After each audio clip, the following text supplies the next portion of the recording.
Du hast gelogen. Du hast gesagt, dass du da bist, wenn ich aufwache. Und du bist trotzdem gegangen. Das wirst du noch bereuen. Wenn die Knarre losgeht, dann bist du mausetot.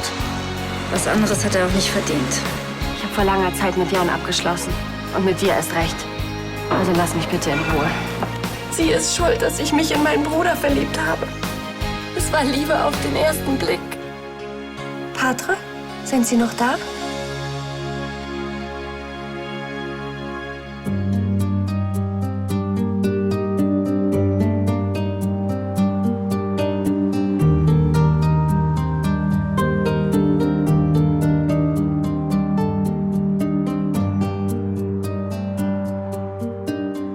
Patre.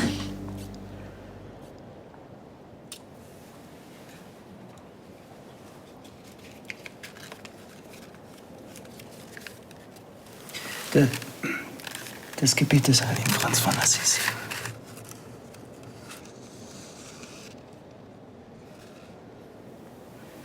Es hilft mir, wenn ich nicht weiter weiß.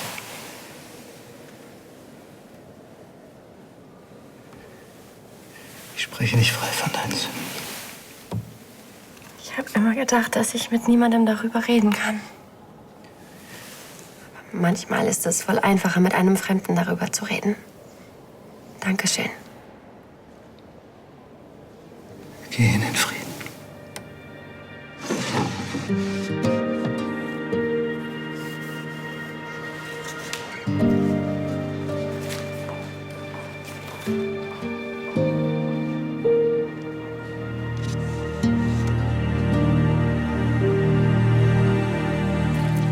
Vor Gericht ist der Nachweis einer Straftat ein fest geregelter Ablauf. Es gibt einen Verdächtigen, es gibt Indizien, es gibt eine Beweisführung und am Anfang steht der Verdacht.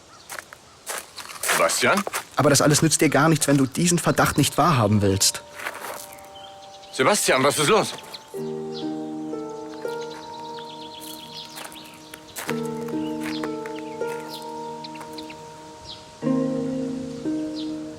Tanja, sie hat sich mit so einem Typen getroffen. Da hinten. Sie betrügt dich. Nein, das ist es nicht. Sie hat ihm eine Waffe abgekauft. Wie bitte? Wozu? Weißt du, sie will dich.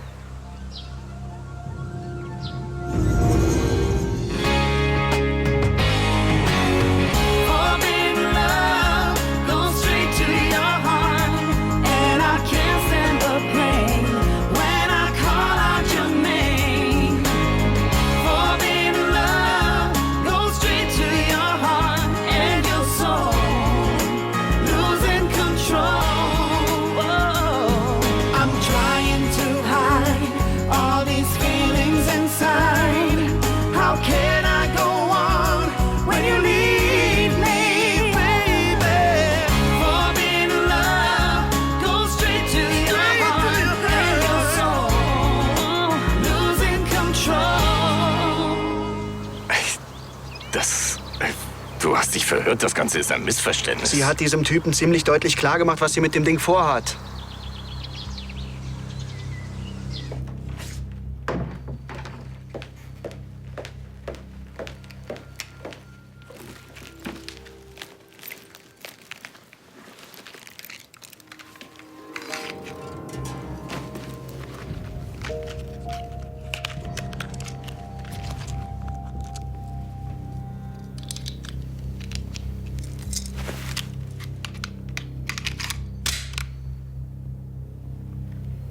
Damit hast du nicht gerechnet, was? Jetzt mache ich dich fertig. Du hast mir ja erzählt, dass sie nach der Nacht im Eiskeller ziemlich durcheinander war. Ist sonst noch etwas passiert? Habt ihr euch gestritten? Ich weiß nicht, ob man das jetzt unbedingt Streit nennen kann. Sie wollte unbedingt, dass ich bei ihr bleibe. Angeblich, um über diese Parfum-Kampagne zu reden. Und? Ich wollte dieses Gespräch doch nur nach hinten verschieben. Da war sie erst verzweifelt, dann ist sie plötzlich ausgetickt. Habe ich einen Lügner genannt und dass es mir noch leid tun würde. Aber ich meine, selbst für Tanja ist das kein Grund, mich einfach mal so umzulegen. Was macht dich da so sicher? Kann es sein, dass sie den Bezug zur Realität verloren hat? Komm raus, Vater. Wollen wir doch mal sehen, wie mutig du jetzt bist.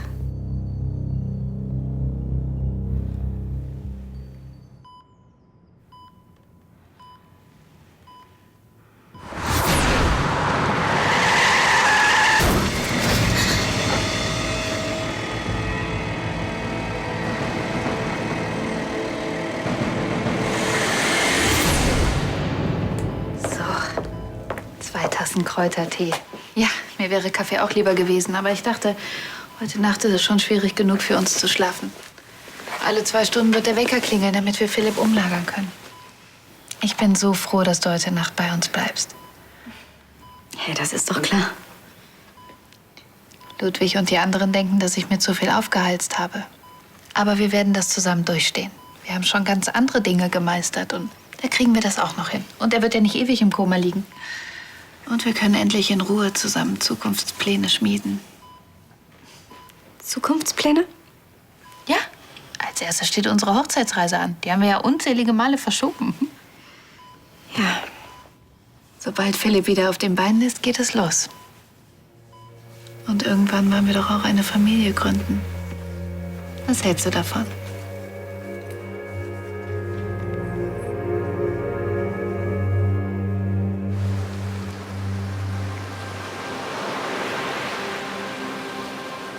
Now at last I know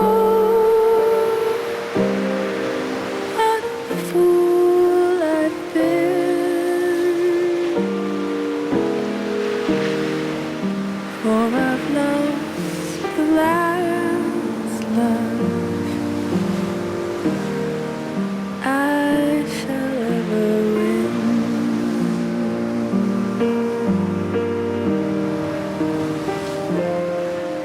And at last I see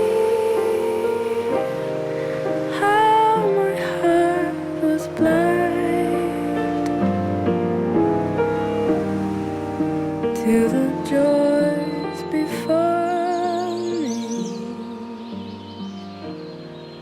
that I left behind. Und wenn wir Sie in eine Nervenklinik einweisen lassen? Vater- Sebastian, ich weiß, dass das nicht einfach ist. Bei Maria wollte ich auch lange nicht glauben, dass sie eine Gefahr für uns darstellt. Und nicht nur für uns, sondern auch für sich selber. Denk einfach drüber nach. Ich will Tanja nicht entmündigen lassen, ich will ihr helfen. Du bist kein Arzt. In einer Klinik gibt es Fachkräfte. Und wenn sie dich tatsächlich umbringen will? Wenn sie glaubt, dass sie das will.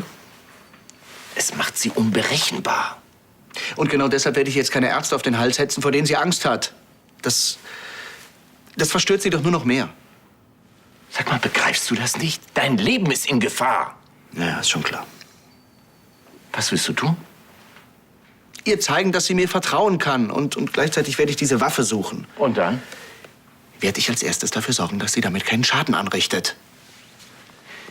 Vater, bitte. Lass es mich auf meine Art probieren. Okay?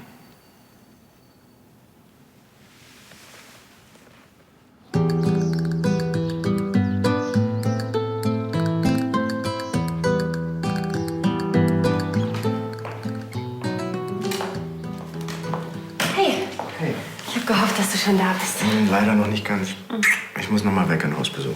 Ich habe gedacht, wir machen uns einen schönen Abend mit Paella und Wein. Das klingt verlockend, aber Keiner braucht dich heute so dringend wie ich. sag nicht, ich hätte dich nicht gewarnt. Was heiratest du auch einen Arzt? Hm? Ich muss noch mal nach Senor Alvarez sehen. Seine Tochter hat angerufen, es geht ihm nicht so gut. Na gut, sag ihm gute Besserung. Mach ich. Und du? Wo warst du? Spazieren. Ich habe mit meiner Mutter geredet. Wie ist es gelaufen? Es war schwierig. Ich habe ihr gesagt, dass in meinem Leben kein Platz für sie ist. Arno, ich muss noch mal los. Aber Julia macht Paella. Bis später. Ich kann nicht lang bleiben. Ich nehme an, Clarissa schickt dich. Sie reist morgen ab. Sie hat sich zu Herzen genommen, was du ihr gesagt hast. Will dir das Leben nicht noch schwerer machen.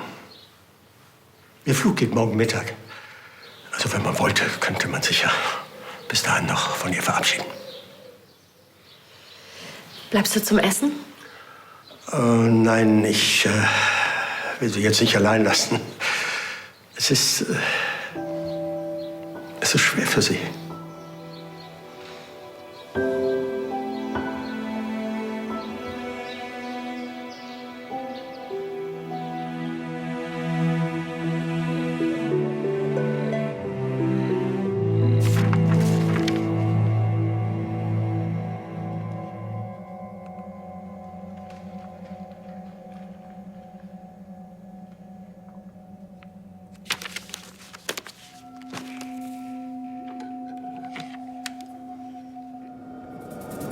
Als ob du den Mumm hättest abzudrücken.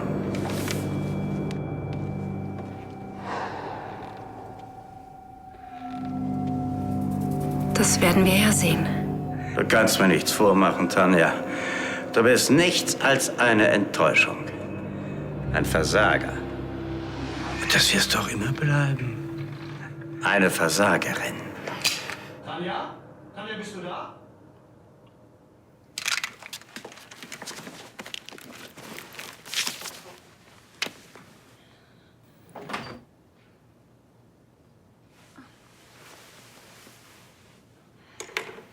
Was ist los? Alles in Ordnung? Alles in Ordnung. Hast du schon geschlafen? Du siehst aus, als hättest du einen Albtraum gehabt. Ich bin einfach kurz eingenickt. Tut mir leid, dass es so spät geworden ist. Wir wollten ja noch über die Parfümkampagne reden.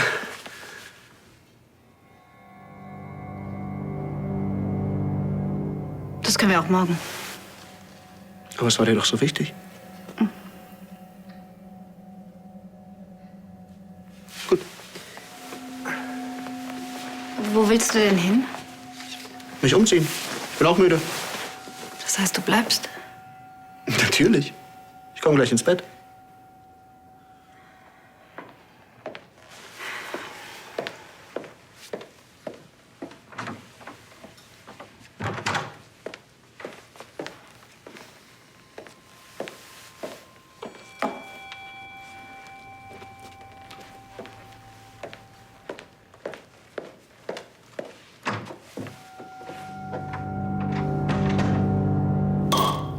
Endlich Feierabend. Was für ein Tag. Das Bierchen haben wir uns verdient. Hey, habe ich was verpasst? Alles im Rahmen. Das Bierchen haben wir uns trotzdem verdient. Gibt's was Neues von deinen Eltern? Sind noch in Köln, aber nichts Neues von Kim. Wir drücken die Daumen. Danke. Bis morgen. Es muss echt hart sein, wenn die kleine Schwester einfach abhaut. Du, das klingt jetzt vielleicht wie so ein Frauengequatsche, aber man kann doch eigentlich über alles reden, wenn man will, oder? Lass mich raten. Helena will nicht? Philipp braucht auch mal Ruhe. Mein ganzes Gequatsche ist bestimmt anstrengend. Und langsam kann ich mich auch selbst nicht mehr hören.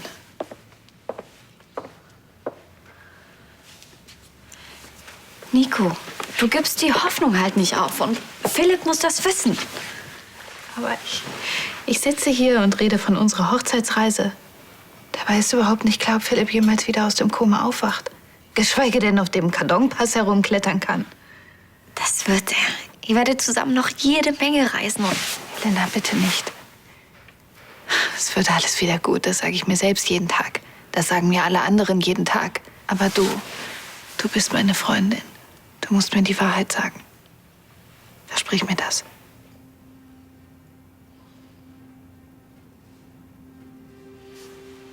Helena hat mich immer in Grund und Boden gequatscht.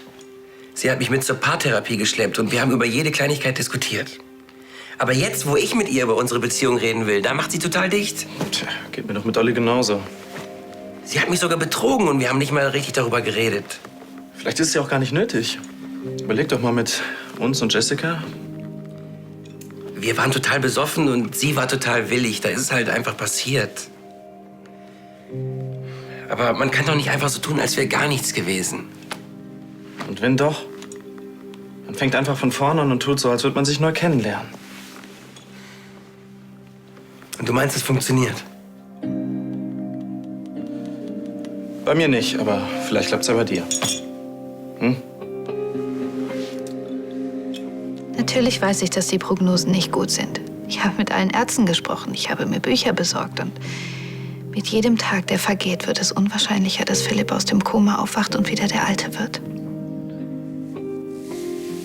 Nico, es ist eine Sache, sich etwas vorzumachen, aber eine ganz andere, die Hoffnung nicht aufzugeben. Ja, du hast recht. Ich darf mich da in nichts reinsteigern. Ich muss den Tatsachen ins Auge sehen. Ich kann schließlich nicht ändern, was passiert ist. Aber ich kann versuchen, so gut wie möglich damit umzugehen. Das Leben geht schließlich weiter und ich will nach vorne sehen. will ich auch.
Ein einsamer Mann, der nachts Trost im Alkohol sucht? Das Bild kenne ich doch.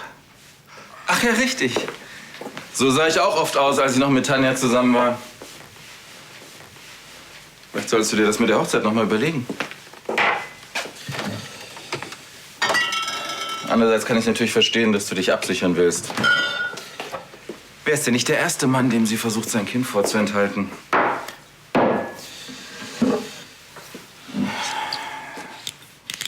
Ich hab auch nie gedacht, dass sie mal so weit gehen würde, ihren und Hannes Tod vorzutäuschen. Total durchgeknallt.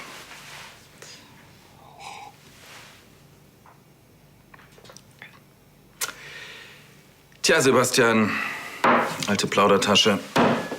Es war mal wieder nett mit dir. Trink nicht so viel.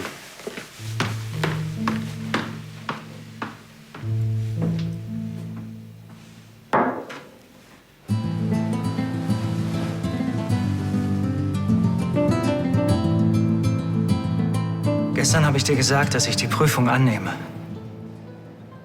Und plötzlich erfahre ich, dass meine Mutter hier auf Mallorca ist. Und meine Schwester schickst du direkt zu mir in den Beichtstuhl. Meine größte Angst und meine tiefste Sehnsucht. Du scheinst ziemliches Vertrauen in mich zu haben. Mehr als ich selbst.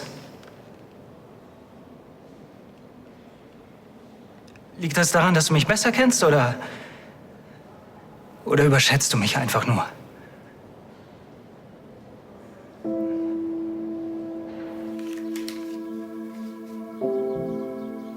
Gott, mach mich zum Werkzeug deines Friedens.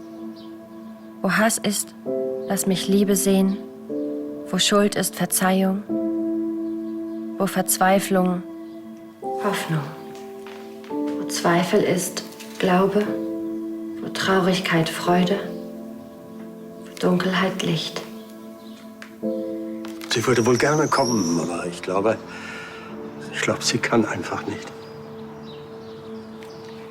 Wenigstens habe ich sie noch mal gesehen und jetzt weiß ich, dass es ihr gut geht. Und ich habe meinen Enkel kennengelernt. Ein ganz besonderer Junge. Den wirst du irgendwann wiedersehen. Ich hätte so gerne noch mal von vorne angefangen. Das lässt sich wohl nicht erzwingen. Früher hätte ich es getan. Komm, ich bestelle uns ein Taxi und fahre dich zum Flughafen. Nicht nötig. Ich will noch etwas hier bleiben. Ich habe noch Zeit. Ich möchte hier warten.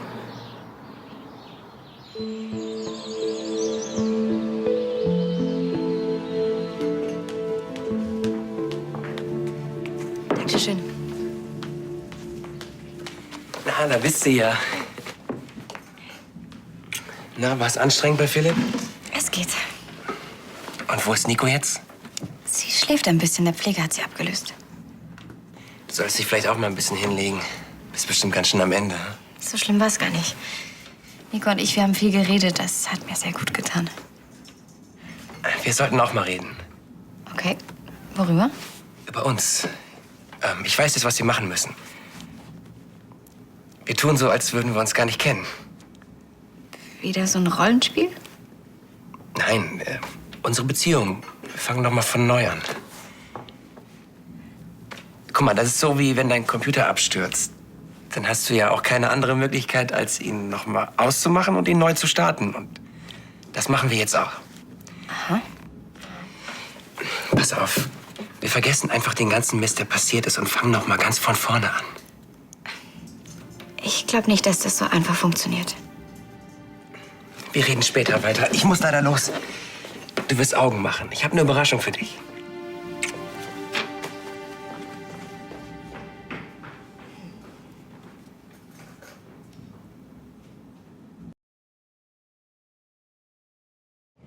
Ich gehe schon mal nach oben. Soll ich mitkommen? Warum solltest du? Was, denn kommt Tanja allein nicht mehr die Treppe hoch? Müssen wir einen Lastenaufzug einbauen lassen? Sei einfach still, ja? Wir sehen uns nachher.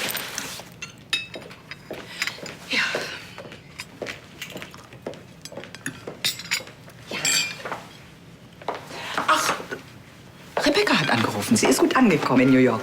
Es gefällt ihr alles sehr, sehr gut. Ja, Wunder, mit so viel ergaunertem Geld gefällt's wohl jedem gut. Gibt es eigentlich Neuigkeiten von Kim? Haben die Eltern sie gefunden? Fragen Sie doch die Wolfs. Und? Ich habe die Waffe gefunden und die Patronen rausgenommen. Und sie hat nichts gemerkt? Die Waffe ist in der Tasche, die sie während des gesamten Frühstücks auf dem Schoß hatte.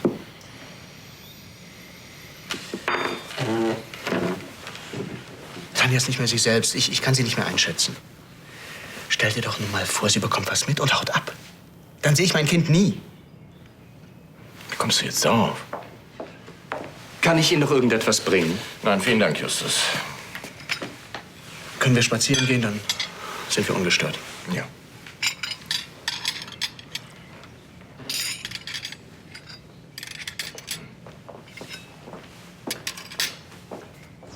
Você é minha loucura, minha inspiração. Tô louca pra te ver. Você é beleza pura. Hallo, Timo. Pura perfeição. Frau Schwarz, was machen Sie denn hier? Ich will mich von dir verabschieden. Ach. Ich dachte, Sie wollen etwas länger auf Mallorca bleiben. Mir ist leider was dazwischen gekommen. Hat das was mit meinem Opa zu tun? Sie haben sich doch nicht etwa... Ach, nein, keine Sorge. Wir bleiben in Kontakt. Na dann. Wunderbar, wir sehen uns bestimmt irgendwann mal wieder. Klar, das würde mich sehr freuen. Ich schreibe Ihnen schnell meine E-Mail-Adresse auf. Sie können doch E-Mails schreiben, oder? Nicht frech werden, junger Mann. Tut mir leid, Frau Schwarz, aber bei Ihrer Generation... Meine Generation hat Computer erfunden. Ach, ist das so, ja? Danke. Ja, dann pass gut auf dich auf und auf deine Mutter. Natürlich auch auf deinen Vater und deinen Opa. Eben auf die ganze Familie. Das kriege ich hin. Kommen Sie her, Frau Schwarz. Ich wünsche Ihnen eine gute Reise. Und einen guten Flug. Tschüss. Tschüss.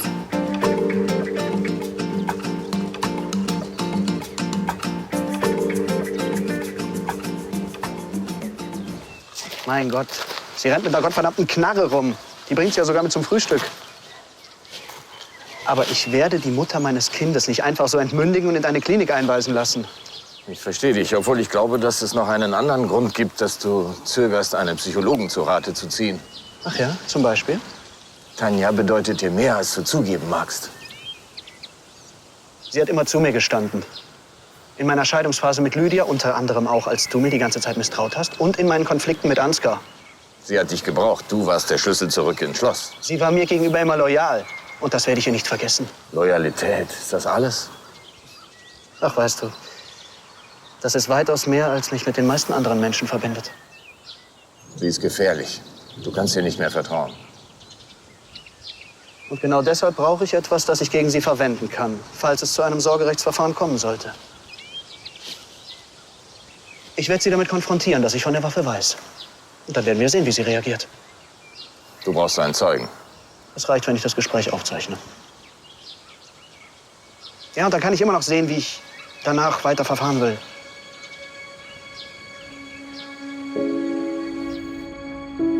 Ja, danke für das Gespräch. Jederzeit wieder. So ein Gespräch? Helena, du siehst ausgeruht aus. Ja, das liegt vielleicht darin, dass ich mich nicht mehr mit deinen Tabletten vollstopfe.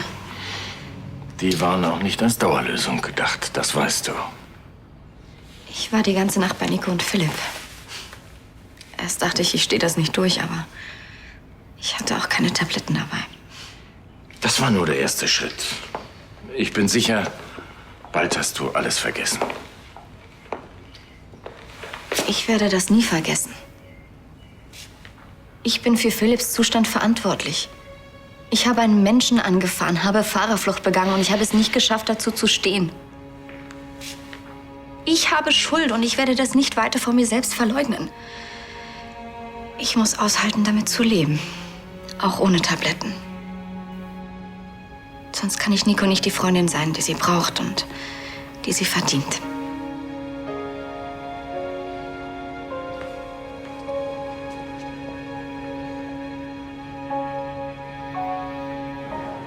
Ich fass es nicht. Ich muss gleich 5000 Kartoffeln schälen und Sie sitzen hier vollkommen entspannt rum. Lass mich raten, was jetzt kommt. Priester ist eigentlich ein ganz cooler Job. Bis auf die Kiste mit den Frauen, ne? Aber sonst? Ich meine, Sie spielen den ganzen Tag mit den Jungs Basketball und abends halten Sie in der Kirche ab oder mal eine Rede. Predigt. Meinetwegen, aber ich habe auf jeden Fall mehr zu tun. Ich hätte noch die Vorbereitungen für die Predigten anzubieten. Und Religionsunterricht an der Schule. Die paar Stunden, also. Und Sprechzeiten für Gemeindemitglieder, Seniorenseelsorge, Schwangerschaftsberatung. Oh, die übernehme ich sofort, wenn Sie wollen. Ey, Sie haben einen voll geilen Job. Ich habe den strengsten Boss, den es überhaupt gibt. Oh, das kann ich verstehen. Monsignor Matteo geht mir manchmal so dermaßen auf den Nerv. Gegen diesen Chef ist Matteo der reinste Spaziergang, das kannst du mir glauben.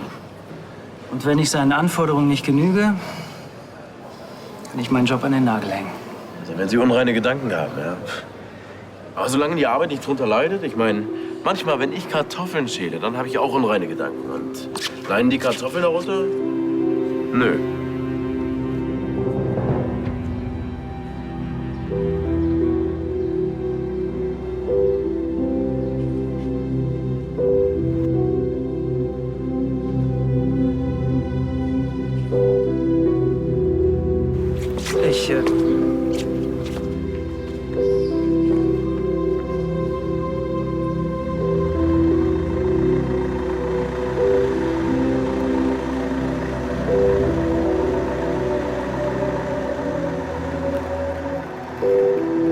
Clarissa!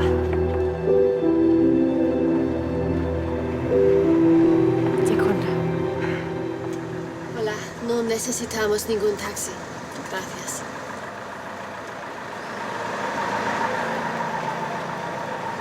Ich möchte nicht, dass du gehst. Du ahnst gar nicht, wie viel mir das bedeutet. Das heißt aber nicht, dass ich dir verziehen habe. Ich weiß auch nicht, ob ich das jemals kann, aber ich will es versuchen.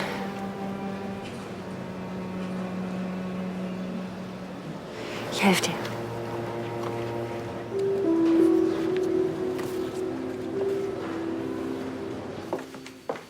Helena, Und wenn du mir das jetzt alles ausreden willst, dann... Nein, im Gegenteil. Ich bin sogar sehr stolz auf dich. Ja. Jetzt muss ich das nur noch Andi erklären. Du hast vor, Andi von dem Unfall zu erzählen? Nein, es geht um unsere Beziehung. Andi will noch mal bei Null anfangen. Das ist doch eine gute Idee. Das ist doch wie mit dem Unfall. Solange ich so tue, als wäre nichts gewesen, kann ich nicht damit umgehen. Irgendwann mal müsst ihr euch auch gegenseitig verzeihen. Papa, das ist doch was anderes. Andi will einfach nicht mehr darüber reden und alles unter den Teppich kehren. Er meint es gut mit dir. Wenn wir unsere Krise bewältigen wollen, dann müssen wir das zusammentun. Und dass Andi denkt, man muss einfach nur vergessen, das zeigt mir, wie unterschiedlich wir sind. Aber das ist doch das, was du an Andi so magst. Dass er so anders ist als du. Ja, das dachte ich auch immer.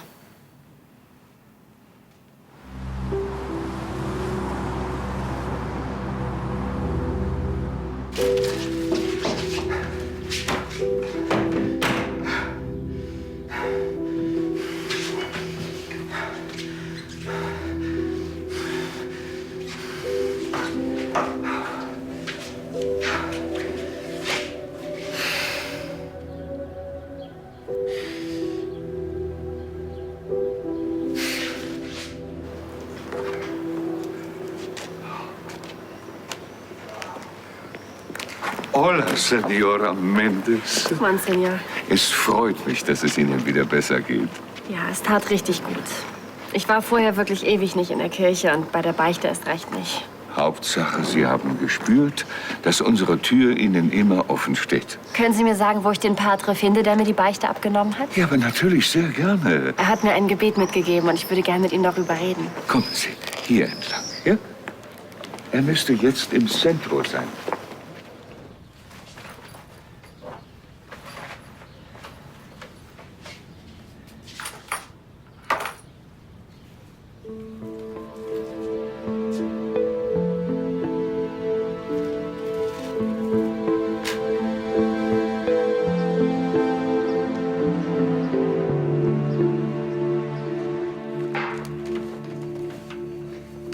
Andi, was machst du denn da? Ich hab doch gesagt, ich habe eine Überraschung für dich. Indem du das Schloss abfackelst? Wir verbrennen gleich unsere Vergangenheit. Alles, was in den letzten Monaten falsch gelaufen ist. Und wie machen wir das? Hiermit. Das ist die Therapieaufzeichnung? Ja, das ist alles Vergangenheit. Das brauchen wir jetzt nicht mehr. Komm, setz dich. Ich bin auch echt froh, dass wir das alles geschrieben haben. Ich meine, da steckt der ganze Mist drin. Komm, Andi, das ändert doch nichts. Probieren können wir es. Na, womit fangen wir an? Mit einem von deinen?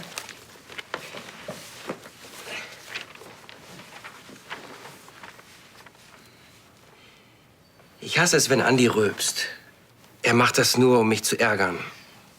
Und ich ärgere mich auch jedes Mal, weil ich mich ständig von ihm provozieren lasse. Manchmal könnte ich ihn erwürgen. Hui, dann nimmst du ja gar kein Blatt von Mund, was? Das war auch Sinn der Sache. Ich mach dir ja auch gar keinen Vorwurf.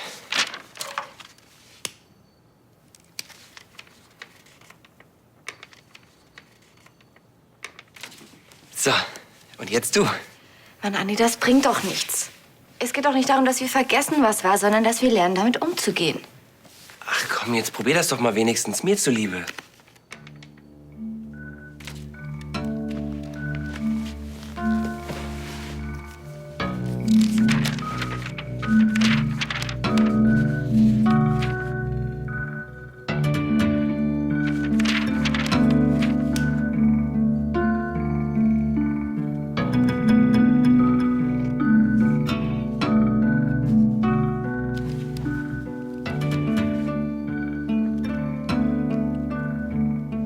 Ja, und dann gibt's noch dieses kleine Mikrofon, das kann man sich an die Jacke machen, wenn man zum Beispiel aus dem Auto Briefe diktieren will. Sehr schön. Haben Sie das Ganze auch zweimal besorgt? Bis 2 kann ich gerade noch zählen. Ach doch. Und falls Sie vorhaben, in nächster Zeit Briefe zu diktieren, dann sollten Sie besser warten, bis Frau Wolf wieder da ist. Denn die ist unsere Tippse. Und ich kann das nicht so gut. Dann sollten Sie das schleunigst lernen. Frau Wolf hat Wichtigeres zu tun. Im Gegensatz zu Ihnen.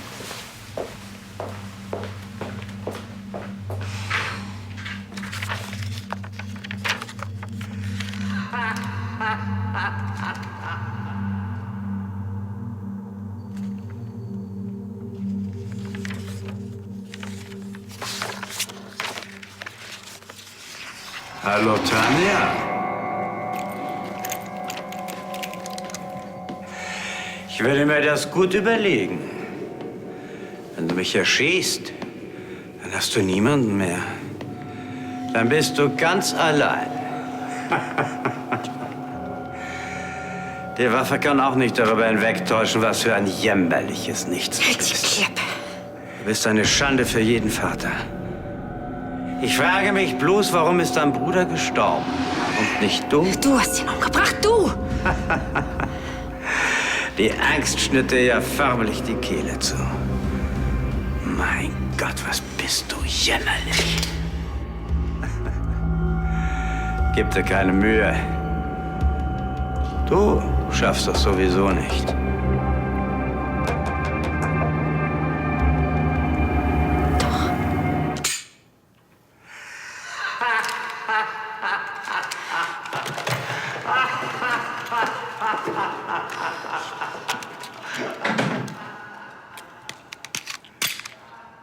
Du wirst dich wundern.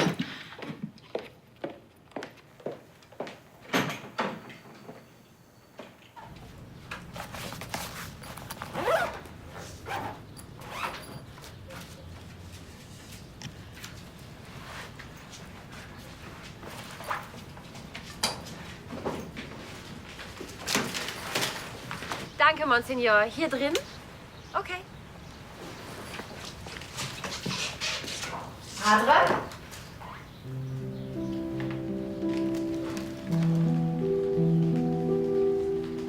Padre?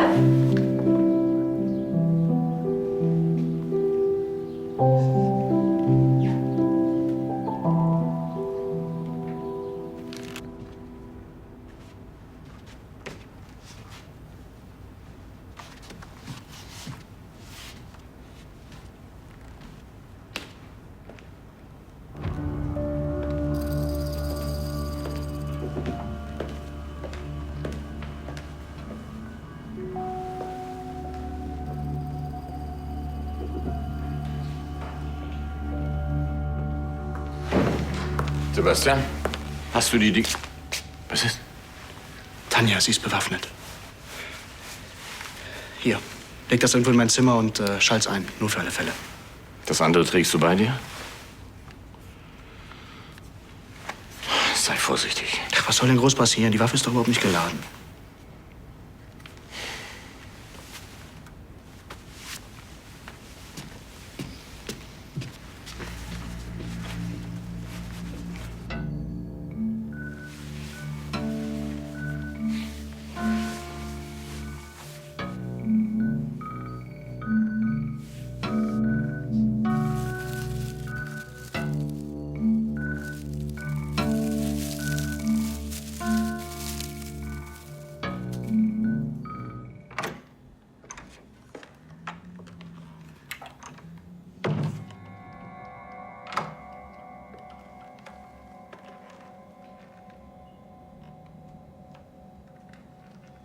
Jetzt hast du wohl doch Angst bekommen, was?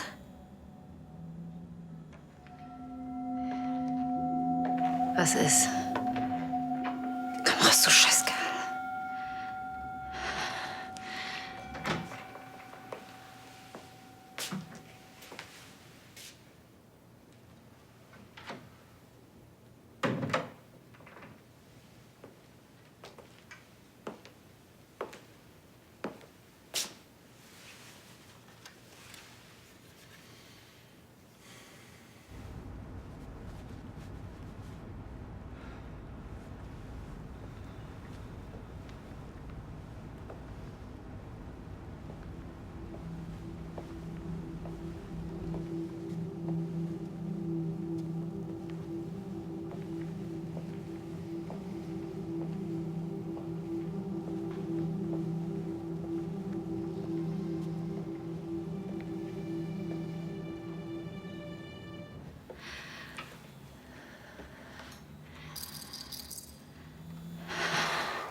Eine erwachsene Frau mit einer geladenen Waffe ist ein bisschen was anderes als ein kleiner Junge, der sich nicht wehren kann. Du hast ihn einfach die Kellertreppe runtergeschmissen. Und dann hast du mir die Schuld gegeben.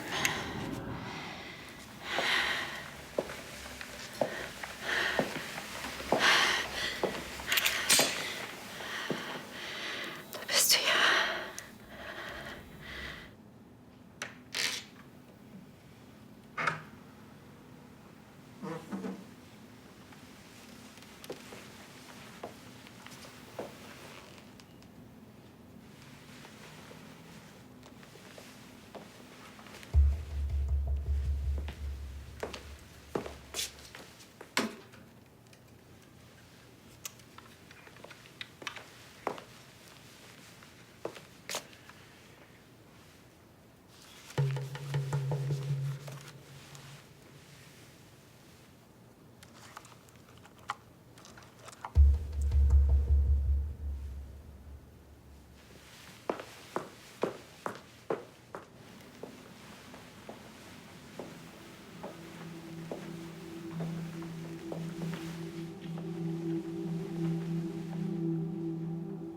Tanja?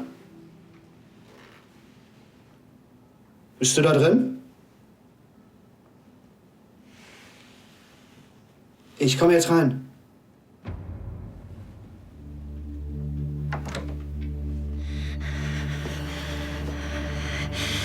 Da bist du ja.